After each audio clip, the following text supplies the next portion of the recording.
Auvergne-Rhône-Alpes vous présente Lyon Business.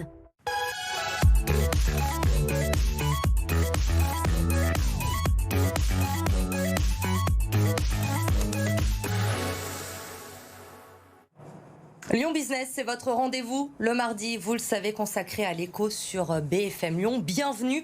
Cette semaine, notre invité, c'est Stéphane Sonnet, le directeur des opérations managées pour le groupe Accor en Rhône-Alpes. Bonsoir. Bonsoir. Merci d'avoir accepté notre invitation. Après presque un an de crise sanitaire, on va faire le bilan ce soir avec vous sur le secteur de l'hôtellerie qui a été bien sûr très impacté par les fermetures, mais aussi se projeter sur l'avenir, essayer de voir une petite touche d'optimisme dans ce contexte. D'abord, pour commencer, le groupe Accor, c'est quoi en Auvergne-Rhône-Alpes? Regardez, en Rhône-Alpes, c'est 200 hôtels, 10 marques différents et 4000 collaborateurs. Stéphane Sonnet, pour commencer, quelle est la situation aujourd'hui pour votre groupe dans la métropole lyonnaise? Vos hôtels sont tous ouverts actuellement? Alors ils sont en très grosse majorité ouverts. On a quelques-uns qui sont fermés sur une soixantaine sur le Grand Lyon, mais ils sont très majoritairement ouverts. On a fait le choix au deuxième confinement de rester ouverts pour assurer une continuité de service à nos clients. C'était différent, j'imagine, pendant le premier confinement. Il y a eu plus de fermetures. On avait fermé beaucoup d'exploitations, tout à fait, parce que les volumes de voyage étaient vraiment étaient descendus à quasiment rien.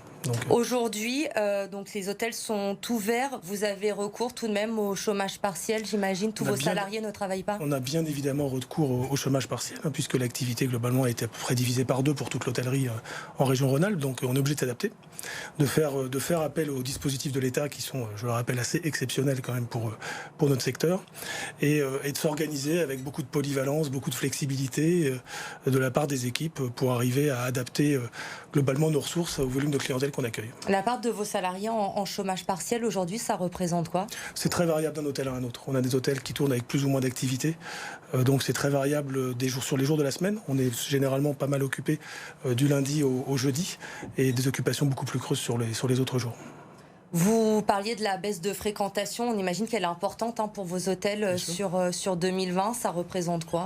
Comme je vous le disais, globalement, il y a la moitié de la clientèle en 2020 qui n'a pas été au rendez-vous par rapport à une année normale. Une baisse de 50%, vous évoquiez les aides de l'État justement depuis le début de cette crise sanitaire, notamment pour le secteur de l'hôtellerie, de la restauration. Sans elles, aujourd'hui, vous ne pourriez pas tenir clairement? C'est assez probable, après ça dépend des propriétaires des différents hôtels, bien évidemment, avec lesquels on travaille et de nos partenaires, mais non, clairement, c'est déjà une situation critique aujourd'hui pour nos hôtels. Ça serait bien évidemment encore pire sans ces aides qui sont vraiment vitales. Est-ce que faire partie d'un grand groupe comme Accor aujourd'hui, un groupe qui est implanté à l'international, c'est une chance aussi dans cette crise par rapport à d'autres hôtels, des indépendants par exemple? Est-ce que la force du groupe vous aide aussi aujourd'hui? Bien évidemment, parce que la force du groupe, c'est la force de nos marques. On a des marques nombreuses, jusqu'à 40 maintenant aujourd'hui, dont 10 sont présentes dans la région. Donc je pense que ça amène de la confiance dans l'esprit des clients qui se voyagent dans un environnement qui est un peu anxiogène quand même. Et c'est pour ça qu'on a développé, c'est la force d'un groupe de pouvoir développer des normes sanitaires et des labels comme le label qu'on a monté avec le Bureau Veritas qui s'appelle All Safe. C'est la force d'un groupe de pouvoir monter des opérations comme ça et donc de rassurer la clientèle sur les voyages qu'ils font, que ce soit pour des raisons de loisirs ou professionnelles. Comment vous vous êtes adapté justement à ces nouvelles contraintes, aux mesures sanitaires pour pouvoir rester ouvert, accueillir vos clients en toute sécurité? Ça a été une sacrée logistique, j'imagine, et des investissements aussi. C'est des coûts, c'est beaucoup de gymnastique de la part des équipes pour s'adapter à des nouveaux gestes, de nouvelles organisations pour appliquer les normes sanitaires. Donc oui, ça nous oblige à être beaucoup plus intelligents au quotidien et beaucoup plus flexibles et beaucoup plus dans l'adaptation. Donc oui, non, c'est pas neutre comme changement, mais comme tout, ça nous rend plus forts. Les hôtels ouverts, donc, on l'a dit, mais il y a aussi la partie restauration, la partie bar, les séminaires, tout cela aussi. Aujourd'hui, les restaurants, les bars sont fermés. Comment vous vous adaptez à tout cela? Vos clients peuvent tout de même quand même avoir une offre aujourd'hui en venant chez vous? Alors l'offre, la partie restauration, c'est une partie qui est importante et plus importante que jamais aujourd'hui, d'autant plus qu'on est en confinement, enfin qu'on est en couvre-feu à partir de 18h. Donc aujourd'hui, les gens sont particulièrement attentifs à ça et on leur offre dans tous nos hôtels une solution de restauration. Et typiquement sur Lyon, on essaie de travailler avec des restaurateurs locaux pour essayer de développer des offres un peu alternatives, des offres qui varient tous les jours, des offres très locales bien évidemment, pour essayer de varier ça parce que les gens sont très sensibles à ça. Et vous faisiez bien de le mentionner, nos hôtels, nous, ont l'avantage de pouvoir rester ouverts. C'est pas le cas des restaurateurs, auxquels je pense en particulier aujourd'hui, des centres de congrès, des espaces de loisirs, des prestataires touristiques, qui eux n'ont pas la chance de pouvoir ouvrir. Et c'est en ça que même si la situation elle est difficile pour nous, je pense en particulier à eux parce que la destination Lyon est attractive. C'est grâce à eux, c'est grâce à ce tissu de professionnels, de tout métier, qu'elle est attractive. Et on n'a pas le choix que de sortir ensemble de cette crise, tous ensemble. Dans certains de vos établissements, on sait aussi que la partie séminaire est très importante. Aujourd'hui, vous pouvez toujours maintenir cette activité malgré les mesures sanitaires imposées. Est-ce que les clients sont présents aujourd'hui? Alors oui, on n'a pas les énormes conventions ou les gros congrès qu'on peut avoir normalement, mais on a une clientèle séminaire qui continue de venir. On l'organise dans le respect des normes sanitaires, bien évidemment, ce qui n'est pas simple, en particulier pour la restauration. Et surtout, on a de plus en plus de demandes à laquelle on est en train de répondre pour des réunions, ce qu'on appelle des réunions hybrides, c'est-à-dire moitié présentielle, moitié digitale. Donc une réunion qui se tient par exemple à Lyon, Marseille, Paris, Toulouse en même temps, avec des petits groupes dans chacun de ces lieux-là. Et on leur offre aujourd'hui des solutions qui leur permettent de mener une réunion quasi normale avec des micros directionnels, des caméras directionnelles et tout l'équipement qui permet d'organiser ce type de réunion. Ça, c'est assez nouveau. C'est une nouvelle façon, effectivement, de travailler. Le travail, justement, il a beaucoup évolué pendant cette crise sanitaire avec le développement du télétravail, notamment. Est-ce que ça vous permet, vous aussi, dans votre activité, le télétravail, de toucher une nouvelle clientèle que vous n'aviez peut-être pas avant? Ah oui, c'est un bon point parce que de plus en plus, on voit dans nos hôtels des gens qui viennent y travailler en journée. C'était moins le cas avant. Donc on a développé des espaces de coworking avec notre partenaire qui s'appelle Wojo, qui a des espaces de coworking en Lyon en particulier. Donc des petits espaces de coworking dédiés pour pouvoir travailler correctement dans les lobbies de nos hôtels. Voire on développe, on aménage à la demande de certains clients et avec Wojo des chambres en bureau, des étages en bureau, voire des salles de réunion pour des durées de 3, 6, 9 mois pour des entreprises qui sont en train de restructurer leurs sièges sociaux.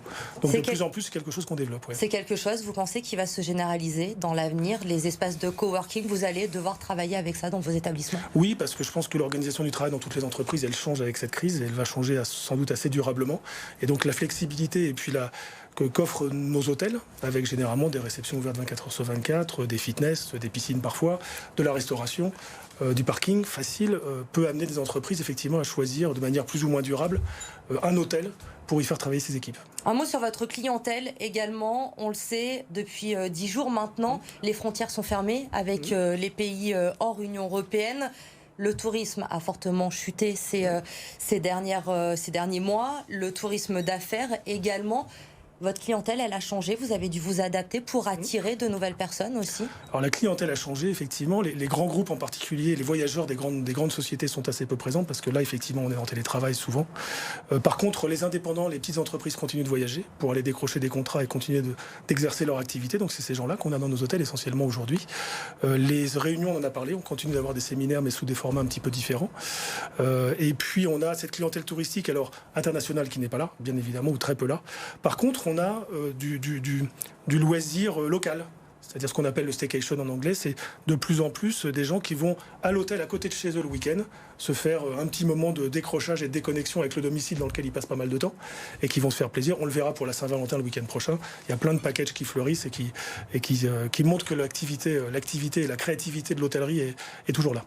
Aujourd'hui, on sait les restaurateurs, les gérants de bars, certains hôteliers craignent de ne pas pouvoir se relever. On les entend souvent, de devoir fermer boutique une fois que les aides cesseront. Est-ce que c'est une crainte que vous avez, vous aussi, chez Accor? Est-ce que certains de vos établissements sont menacés?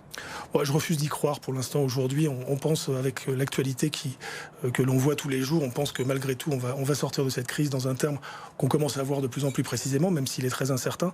Donc non, j'espère que tous nos hôtels passeront ce cap, que toute l'industrie lyonnaise du tourisme passera ce cap. J'en suis intimement persuadé, non pas juste par optimisme béat, mais parce que j'y crois vraiment. Et je pense que la reprise, on s'en rapproche tous les jours et qu'elle se fera. Et vous n'êtes pas inquiet de cette reprise, justement? On parle de cette crise économique qui touche tout le monde.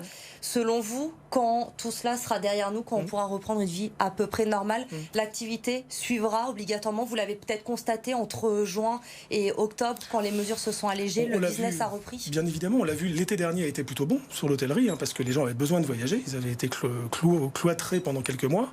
Les mois de septembre-octobre ont été plutôt pas mauvais. même s'ils n'ont pas été au niveau d'une année normale. Donc non, je pense que la reprise, la résilience sera là. Après, est-ce que ça prendra, combien de temps ça prendra de revenir à l'activité de 2019 ? Ça, personne ne sait le dire. Mais à un moment donné, on sait que les marchés sont là, que ce soit les marchés professionnels, les marchés loisirs, ne demandent qu'à voyager et à se déplacer. Donc, est-ce que cette crise a modifié tout de même les perspectives du groupe Accor en Rhône-Alpes ? Est-ce que les projets ont été modifiés ? Non, pas du tout. Il faut savoir qu'entre la signature d'un projet et sa réalisation, c'est-à-dire l'ouverture de l'hôtel, il peut se passer plusieurs années. Donc non, au contraire, les projets continuent de se dérouler normalement. Ça nous a pas empêché la crise nous a pas empêché d'ouvrir des hôtels cette année, en l'occurrence l'année 2020. On a ouvert dernièrement le Grit dans le quartier Perrache. Et en plus, c'est une nouvelle marque pour le groupe qui s'implante à Lyon. C'est une marque éco-responsable et socio-responsable qui est extrêmement intéressante, qui correspond pas mal d'ailleurs aux attentes du public, parce qu'on l'a pas évoqué tout à l'heure, mais il y a une attente de sens dans la consommation même d'une chambre d'hôtel, de savoir si globalement la restauration est faite localement, si ce sont des produits que l'on trouve à Lyon, etc. Donc ça, il y a une vraie attente là-dessus. Donc je pense que cette marque va faire des petits, et pas que cette marque. Donc on continue d'avoir des projets. Il y aura des ouvertures en 2021-2022 sur la métropole de Lyon. Il y a sur le Grand Lyon, il y a des projets qui sont en train de se matérialiser, des très très beaux projets qui sont pas remis en cause par la situation actuelle. Merci beaucoup Stéphane Sonnet, en tout cas, d'être venu nous faire le bilan justement de cette situation compliquée. Avant de se quitter, un mot également avec notre chiffre de la semaine, c'est 594 millions d'euros. C'est ce que va coûter la création de 2 nouvelles lignes de tramway et la prolongation du T6 dans la métropole. Le comité syndical du Citral qui a voté ce lundi les différents projets. Les travaux devraient débuter en 2023. Le T6 sera prolongé, notamment des hôpitaux Est jusqu'à la Doua. Le T9 va relier Vaux-en-Velin-la-Soie à Villeurbanne, et puis le T10 ira lui de la gare de Vénissieux au quartier de Gerland. Au total, sur ces 2 nouvelles lignes, ce sont plus de 50 000 usagers quotidiennement qui sont attendus, avec un objectif, vous l'aurez compris, mieux desservir l'Est lyonnais. Restez avec nous, l'info se poursuit sur BFM Lyon. Passez une très bonne soirée.